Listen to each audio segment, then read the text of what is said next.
Hello, today I'm going to teach you a little bit about how to use Microsoft Word. Some real basic information to get you started writing papers. Here we are at my desktop. You can see it's a little bit messy. I'm a pretty busy person. What I'm going to do here is go up to Start, then click on Microsoft Word. What I'm going to do is I'm going to bring up something that I'm working on, just so I can show you some examples. There we are. Okay, so here we are at home, and here are some very important things. If you look very quickly, let me show you. All of these have so many different things, and some of these are very important to some people, and some of them you will probably never use. Now, I've graduated high school, and I've gone to several years of college, and I've written so many papers, and yet there are many of these features that I've never used, but there's many of them that are very important. So first off, we are at home, and some of the important things to know are fonts. There are many different font options, and all you need to do is find what you want, click on it, and then start typing, and there is your new font. Another way to use font is to highlight something that you've already typed and say you want to change it to a different type of font. Here we are, changing the size of the font. And again, all you have to do is just click on what you want, all the way down to very, very small. Now I want it to go back to Times New Roman 12. Another important feature here, well, you have your alignment if you want your text to align on the left, the center, or the right. Typically, we do it on the left. If it's like a poem or song lyrics or something like that, then you're going to want to do it in the center. And sometimes there's reasons to do it on the right, but we'll go back to the left here. Another thing is spacing. I typically do 1.5 just because it looks good. Sometimes teachers request that you do the 2.0 so that they have plenty of room to write in all of their notes and things like that. You can do the 1.0, which is fine, but it sort of squishes everything together. I think it's a lot more readable if you do the 1.5. A couple of other things that I use often. Up here we've got bullet points. We've got lists. Well, we've got the numbers and lists. So let's go back. I will show you that really fast. Nope, let's go back. So say I'm typing along and I want to do a list or a bullet point. So all I need to do is I've clicked on that. Say I'm making a shopping list. Once I press enter, it's just going to keep adding to it.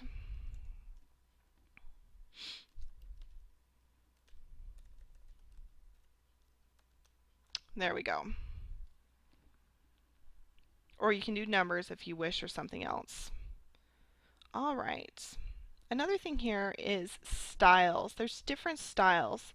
Typically what I like to do at the very start is click on no spacing and just do no styles. It makes it a lot easier just to choose what font I want throughout my entire thing, what size, what spacing, without messing with the styles. Okay, so the next thing is insert. Cover page can be really important depending on whether or not your teacher requests one. So let's say I'm just going to pick one of these. All I need to do is click on any of them. And now I have a cover page right at the very top. And all of these things, what you need to do is just click on them and start typing. This is going to be about 2014. And you can fill in the rest of these things. And so now that is inserted at the very top of my paper. Okay, let's get back to my paper here. Alright, and other things. Picture. See, I needed a picture to insert into my paper. I just click on that. And now I can use, just click on one of these. Here, this is a good one. Now I've inserted a picture of my son eating something green. And I can resize that. And now it is part of my paper. Another thing is clip art, which I use from time to time. Usually not for school purposes, more for personal things. But now I've clicked on that. This has come up. And I can just look at the different collections. Heart. Say I want a heart inserted. Now let's make that small again. All right. See if there's anything else important here. Shapes or charts, sometimes those are really important. One that I use often is page number. So I clicked on that. Now I go down to where I want it. Bottom of the page, top of the page. So what I'm going to do is top of the page right there. And now I've got page numbers. Let's go back here and see if there's anything else. Page layout. This is oftentimes important. Typically teachers want normal 1-inch margins on every side, but there are other options to do. Very narrow, moderate, wide, all of those. We'll go back to normal. Orientation is another one. You can change your paper to landscape if you'd like. Change the size. Create columns. Some of those are very important.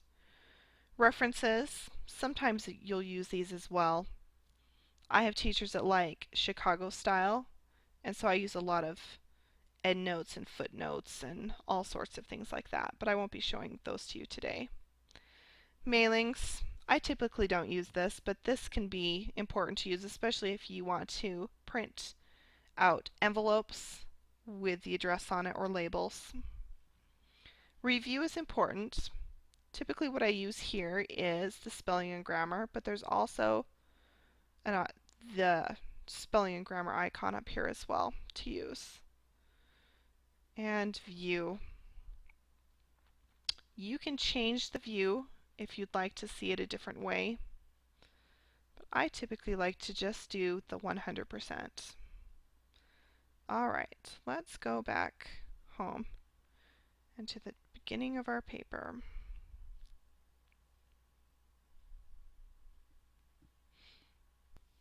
Now here's an example of a paper that is completely ready to go and be turned in.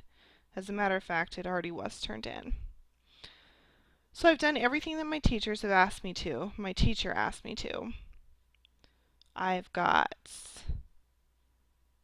the page number on the top along with my last name. I have a cover page with all of the important information. Here I have my paper, and it's all Times New Roman 12, and this is double spaced. Now if you go through it, you will see lots of these little numbers, and these are my citations because this is Chicago style. Now let's get down to the very end. And here we are. Here are my endnotes for all of those numbers. These are my citations. And at the very end is my works cited. So this is wonderful looking and ready to turn in. The next one I'll show you is one that is not quite ready to be turned in. Now here's a paper that I just finished typing for one of my classes. As you can see, it looks okay, but there's lots of these red marks. There's probably some green marks. Here's the green marks right there. For the most part, it looks good, just the red and green all over it. So what I need to do is I've read over the entire thing. I'm very happy with it, but I need to do the spell check. Very, very important part, and oftentimes people forget it. So what it's going to do is it's going to go to everything that's it thinks is grammatically wrong or spelled wrong. So first off, let's see. All right, now this is one that I'm going to ignore because I disagree with them. This is not in the dictionary, so it's coming up as a misspelled word. And I'm going to do ignore all because I have that name several times in there. I'm going to ignore as well. Let me just go through these.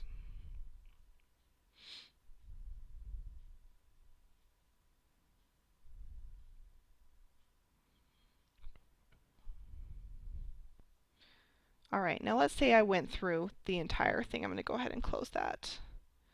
And now here we are. We've got a great looking paper. Now it's really important that we save it. So what we need to do is just press the save icon right there. Now this one I'd already saved previously, so when I click on that, it's saved automatically.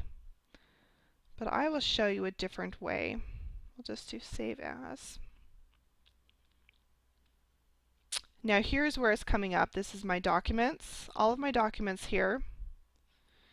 Now it's asking me what I want the file name to be. Is that fine? That's totally fine, but at this point you can change it. Something that you'll remember or something that your teacher wants you to save it as. We go ahead and we press save. And another thing about save as is you can use different types of Word documents.